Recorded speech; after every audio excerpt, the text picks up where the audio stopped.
Dawn breaks over the Cambodian jungle in the year 1113. Through the thick morning mist, a young king gazes across his vast tropical kingdom, his mind burning with an impossible vision. His name is Suryavarman II, ruler of the mighty Khmer Empire. In his ambitious mind burns a vision that will reshape the ancient world and echo through eternity. This king did not inherit his throne through peaceful succession. He seized power through blood and betrayal, assassinating his own great-uncle to claim the sacred Khmer crown. Now he dreams of something greater than earthly power. He wants to build heaven itself on earth, a monument so magnificent it will bridge the gap between mortals and gods. The temple will represent Mount Meru, the sacred five-peaked mountain at the very center of the Hindu universe, the divine dwelling place where all the gods reside eternally. A vast moat will symbolize the cosmic ocean surrounding the world. Every measurement, every carefully placed stone will carry profound divine meaning and sacred purpose. The king summons his royal architect, a brilliant scholar named Divakara Pandita. Together they will transform this divine vision into eternal stone reality that will last 1,000 years. Together they choose a sacred site facing west, toward the setting sun, toward the mysterious realm of the dead. This temple will honor Vishnu, but it will also serve as the king's eternal tomb. 300,000 workers will labor for 37 years. 6,000 elephants will haul 5 million tons of stone. This is the story of that impossible achievement. This is Angkor Wat, when it was new. 50 kilometers to the northeast rises the sacred Kulin Mountain. Hidden within its densely forested slopes lies the key to the king's impossible dream, vast quarries of precious sandstone. Gray and golden sandstone lies buried in these ancient slopes, enough raw stone to build a monument that will endure for eternity, if only it can be extracted from the living rock. Workers carve massive blocks using iron chisels, bronze tools, and wooden wedges. They soak the wedges with water, causing them to slowly expand and crack the stubborn stone along precise lines. Each block weighs several tons. Moving them across 50 kilometers of dense jungle terrain seems utterly impossible, yet the brilliant Khmer engineers devise an ingenious solution. They construct a vast network of canals connecting the distant quarries directly to the construction site. Water becomes the highway for stone, carrying the mountain to the temple. Massive sandstone blocks float down the Siem Reap River on sturdy wooden rafts.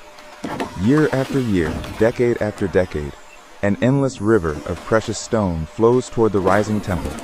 At the construction site, 6,000 trained elephants lift and position the heaviest blocks with remarkable precision. The Khmer builders use no mortar whatsoever in this massive structure. Each stone is carved to fit its neighbor perfectly, locked together only by gravity and the extraordinary skill of master craftsmen. This precision will hold for nearly 1,000 years. 300,000 workers transform the landscape around the rising temple. Farmers, skilled craftsmen, captured slaves, and conscripted soldiers all labor together under the brutal sun. They work from the first light of dawn until darkness falls across the land, living in simple bamboo shelters clustered around the vast construction site in makeshift villages. Entire families dedicate not just years but complete generations to the king's sacred project. Children grow to adulthood, watching the magnificent towers rise slowly toward heaven. The work is brutal and utterly unforgiving. Ancient stone inscriptions tell us that laborers sometimes collapse from exhaustion and relentless heat. Many never return home.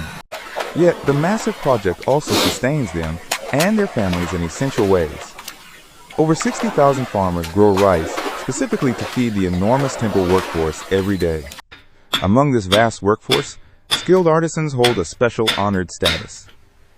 Master stone carvers and sculptors are treated with great respect, their names sometimes recorded for posterity. Women play essential but often overlooked roles. They weave the heavy ropes that haul the stones, prepare food for thousands, and according to Chinese visitors, completely dominate all local markets. Brahmin priests from India carefully oversee all the sacred geometry. Every measurement, every alignment must match the eternal movements of sun, moon, and stars. Together, this vast community of workers, artisans, and priests labors toward a single sacred purpose, building a stairway to heaven, one stone at a time.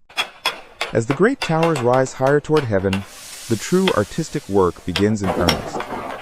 master sculptors transform bare sandstone walls into magnificent galleries of intricately carved stone.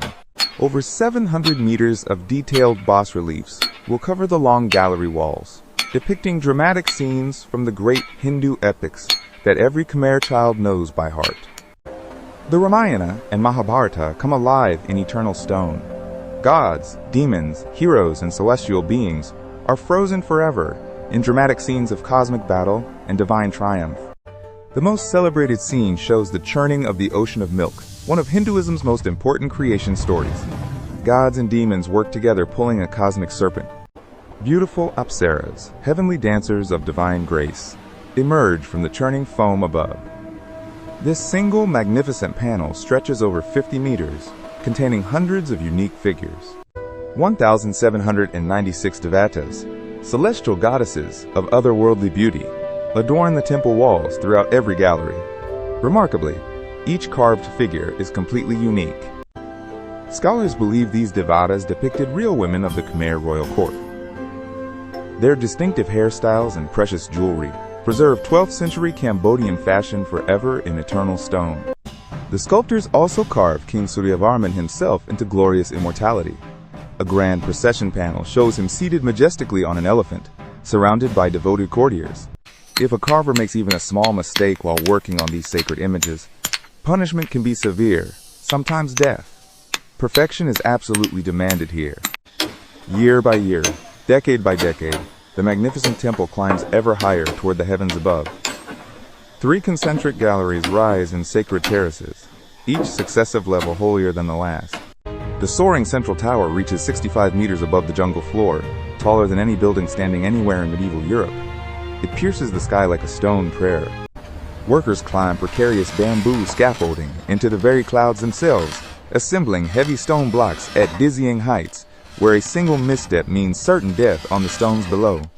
The 5 lotus bud towers finally crown the magnificent temple, arranged in a sacred quincunx pattern, representing the 5 divine peaks of Mount Meru, where the Hindu gods eternally dwell. The massive moat, 190 meters wide and stretching 5 kilometers around, encircles everything like the cosmic ocean that ancient Hindu texts describe surrounding the world.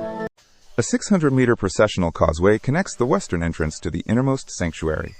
Pilgrims will approach from the realm of the dead, walking slowly toward eternal life. In July of 1131, after nearly 2 decades of construction, workers finally install a magnificent golden statue of Vishnu himself in the innermost sanctuary chamber. Yet the temple remains frustratingly unfinished. Some bas-reliefs are only rough outlines, never to be completed. Time is running out for the aging king who dared to dream of immortality.